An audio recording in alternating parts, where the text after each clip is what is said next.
नमस्कार विद्यार्थी मित्रांनो, आपण मराठी भाषेविषयी महत्त्वाचे दिवस बघणार आहोत.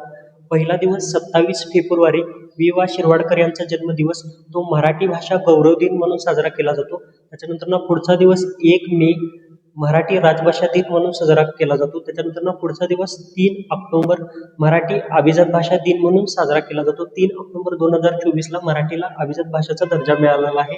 तर कोणकोणत्या भाषांना अभिजात भाषेचा दर्जा दिला आहे त्याची आपण ट्रिक बघणार आहोत. त्याची ट्रिक अशी आहे, KTTMUS बरोबर.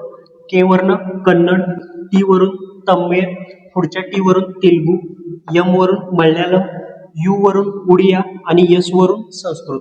त्याच्यानंतर 3 ऑक्टोबर 2024ला ज्या अभिजात भाषांना दर्जा मिळाला त्या 5 भाषा अशा आहेत. त्याची ट्रिक अशी, ABP-PM म्हणजे ABP माझ्यावर PM इंटरव्ह्यू देत होता असं जरी लक्षात ठेवलं तरी चालतंय. ए वरनं आसामी, बी वरनं बंगाली, बी वरून पाली, पुढच्या पी वरून प्राकृत, एम वरनं मराठी. अशाच महत्वाच्या ट्रिकसाठी आपल्या पेजला नक्की फॉलो करा.